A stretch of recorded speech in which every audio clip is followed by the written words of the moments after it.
যুক্তরাষ্ট্রের ডালাসের একটি স্টেডিয়ামে ফুটবল ম্যাচ চলাকালে পপ তারকা শাকিরাকে চুমু দেওয়ার একটি ভিডিও সামাজিক যোগাযোগ মাধ্যমে ভাইরাল হয়েছে। ভিডিওটি প্রকাশের পর নেটিজেনদের মধ্যে ব্যাপক কৌতূহল ও বিভ্রান্তির সৃষ্টি হয়। ম্যাচ উপভোগ করতে দুই ছেলে সাশা ও মিলানকে সঙ্গে নিয়ে গ্যালারিতে উপস্থিত ছিলেন কলম্বিয়ার এই জনপ্রিয় গায়িকা।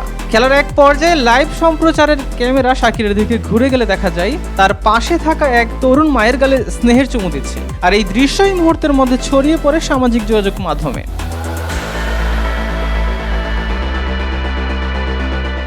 ভিডিওটি দেখে অনেকেই ধারণা করেন এই তরুণ হয়তো শাকিরার নতুন কোনো সঙ্গী। ফলে সামাজিক মাধ্যমে শুরু হয় নানা জল্পনা কল্পনা ও মন্তব্যের ঝড়।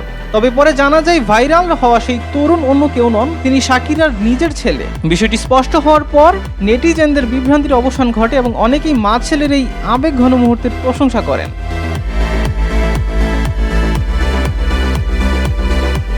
ভিডিওটি ভাইরাল হওয়ার কিছুক্ষণ পর আবারও ক্যামেরায় ধরা পড়েন শাকিরা। এ সময় দুই ছেলেকে পাশে নিয়ে দর্শকদের উদ্দেশ্যে ফ্লাইং কিস ছুড়ে দিতে দেখা যায় তাকে। উল্লেখ যে সাবেক ফুটবলার জেরার্ড পিকের সঙ্গে বিচ্ছেদের পর বর্তমানে দুই সন্তানকে নিয়েই সময় কাটাচ্ছেন শাকিরা এবং ব্যস্ত রয়েছেন নিজের সঙ্গীত জীবন নিয়ে।